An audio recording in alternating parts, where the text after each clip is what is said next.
ನಮಸ್ಕಾರ ಎಲ್ಲರಿಗೂ, ಸ್ಪಂದನಾಸ್ ರೆಸಿಪಿ ಚಾನಲ್ಗೆ ಸ್ವಾಗತ. ನಾವು ಎಷ್ಟೇ ಅಳತೆ ಹಿಡಿದು ಅಡುಗೆ ಮಾಡಿದರೂ ಯಾವುದಾದ್ರೂ ಒಂದು ಪದಾರ್ಥ ಉಳಿಯುತ್ತೆ ಅಲ್ವಾ. ಹಾಗಾಗಿ ಇವತ್ತು ನಮ್ಮ ಮನೆಯಲ್ಲಿ ಚಪಾತಿ ಜಾಸ್ತಿನೇ ಉಳಿದಿತ್ತು. ಮತ್ತು ಅದನ್ನೇ ಸಂಜೆ ತಿನ್ನಬೇಕಾದ್ರೆ ಬೇಡ ಅನಿಸುತ್ತೆ. ಹಾಗಾಗಿ ನಾನಿವತ್ತು ಆ ಉಳಿದಿರೋ ಚಪಾತಿಯಿಂದನೇ ಒಂದು ಬೇರೆ ರೆಸಿಪಿನ ಮಾಡ್ತಾಯಿದ್ದೀನಿ. ಬನ್ನಿ ಹಾಗಾದರೆ ಆ ರೆಸಿಪಿ ಯಾವುದು ಮತ್ತು ಹೇಗೆ ಮಾಡೋದಂತ ನೋಡೋಣ. ನಾನಿಲ್ಲಿ ಉಳಿದಿರೋ 3 ಚಪಾತಿನ ತೊಗೊಂಡಿದ್ದೀನಿ. ಅದನ್ನು ಈ ಥರ ಉದ್ದುದಕ್ಕೆ ಕಟ್ ಮಾಡ್ಕೋತಾ ಇದ್ದೀನಿ. ಇಲ್ಲಿ ಇದೇ ಥರ ನೀವು ಚಪಾತಿನ ಕಟ್ ಮಾಡ್ಕೋಬೇಕಂತೇನಿಲ್ಲ. ನಿಮಗೆ ಯಾವ ಶೇಪ್ನಲ್ಲಿ ಬೇಕೋ ಆ ಥರ ನೀವು ಕಟ್ ಮಾಡ್ಕೋಬೋದು. ನಾನು ಕರಿಯೋದಕ್ಕೆ ಸ್ವಲ್ಪ ಈಸಿ ಆಗಲಿ ಅಂತ ಈ ಥರ ಕಟ್ ಮಾಡ್ಕೋತಾ ಇದ್ದೀನಿ ಅಷ್ಟೇ. ಈಗ ಎಲ್ಲ ಚಪಾತಿನ ಈ ಥರ ಉದ್ದುದಕ್ಕೆ ಕಟ್ ಮಾಡ್ಕೊಂಡ ನಂತರ ನಾನು ಮತ್ತೆ ಅವನ್ನು ಈ ಥರ ಚಿಕ್ಕ ಪೀಸ್ಗಳಾಗಿ ಕಟ್ ಮಾಡ್ಕೋತಾ ಇದ್ದೀನಿ.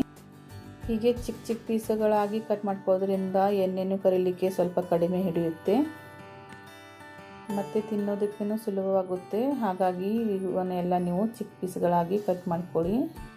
ಈಗ ಎಲ್ಲ ಚಪಾತಿನ ನಾನು ಈ ಥರ ಕಟ್ ಮಾಡಿಟ್ಕೊಂಡಿದ್ದೀನಿ. ಈಗ ಈ ಚಪಾತಿನ ಫ್ರೈ ಮಾಡೋದಕ್ಕಾಗಿ ನಾನು ಗ್ಯಾಸ್ ಮೇಲೆ ಒಂದು ಪಾತ್ರೆಯಲ್ಲಿ ಎಣ್ಣೆನ ಕಾಯೋಕ್ಕಿಟ್ಟಿದ್ದೀನಿ.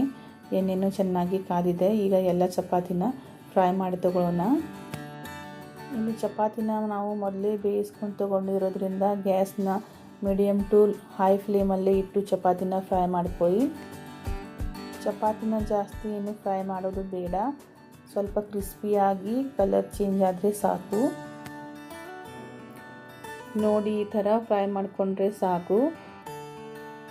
ಈ ರೆಸಿಪಿಗೆ ನಾನು ಚಪಾತಿ ಚೂಡ ಅಂತ ಕರಿತಾ ಇದ್ದೀನಿ.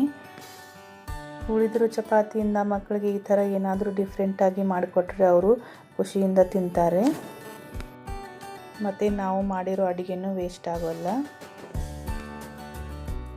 ಇದನ್ನು ಸಂಜೆ ಟೀ ಜೊತೆಗೆ ಒಂದು ಸ್ನ್ಯಾಕ್ಸ್ ಥರ ಮಾಡ್ಕೊಂಡು ತಿನ್ಬೋದು.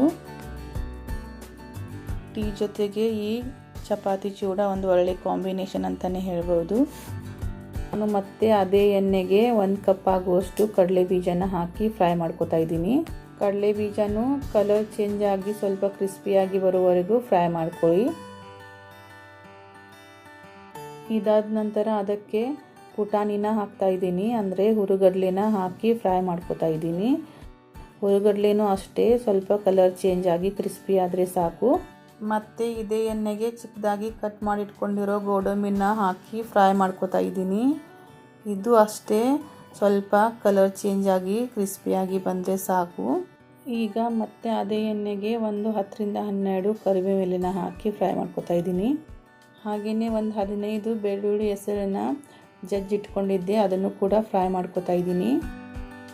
ಈಗ ಫ್ರೈ ಮಾಡಿಟ್ಕೊಂಡಿರೋ ಚಪಾತಿಗೆ ನಾವು ಫ್ರೈ ಮಾಡಿಟ್ಕೊಂಡಿರೋ ಎಲ್ಲ ಸಾಮಗ್ರಿಗಳನ್ನು ಹಾಕೋತಾ ಇದ್ದೀನಿ. ಈಗ ಅದಕ್ಕೆ ರುಚಿಗೆ ತಕ್ಕಷ್ಟು ಉಪ್ಪನ್ನು ಹಾಕೋಣ. ಇಲ್ಲಿ ಉಪ್ಪು ಹಾಕಬೇಕಾದ್ರೆ ನೀವು ನೋಡ್ಕೊಂಡು ಹಾಕ್ಕೊಳ್ಳಿ, ಯಾಕಂದರೆ ಚಪಾತಿ ಮಾಡುವಾಗ ನಾವು ಉಪ್ಪು ಹಾಕಿದ್ದೀವಲ್ಲ ಅದಕ್ಕೆ. ಹಾಗೆಯೇ ಇದಕ್ಕೆ 1 ಟೇಬಲ್ ಸ್ಪೂನ್ ಆಗುವಷ್ಟು ಅಚ್ಚಕಾರದ ಪುಡಿನ ಹಾಕ್ತಾಯಿದ್ದೀನಿ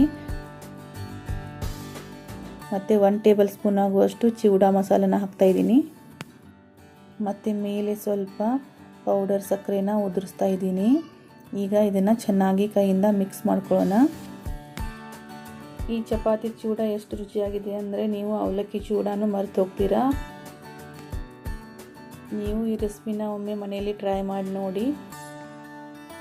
ಹೇಗೆ ಬಂದಿದೆ ಅಂತ ನನಗೆ ಕಮೆಂಟಲ್ಲಿ ತಿಳಿಸಿ, ಆಯಿತಾ? ಹಾಗಾದರೆ ಫ್ರೆಂಡ್ಸ್, ಇದಾಗಿತ್ತು ಇವತ್ತಿನ ರೆಸಿಪಿ. ಈ ರೆಸಿಪಿ ಏನಾದರೂ ನಿಮಗೆ ಇಷ್ಟವಾಗಿದ್ದರೆ ಒಂದು ಲೈಕ್ ಮಾಡಿ, ಶೇರ್ ಮಾಡಿ, ಹಾಗೆ ನಮ್ಮ ಚಾನಲ್ನ ಸಬ್ಸ್ಕ್ರೈಬ್ ಮಾಡೋದನ್ನು ಮರಿಬೇಡಿ. Thank you.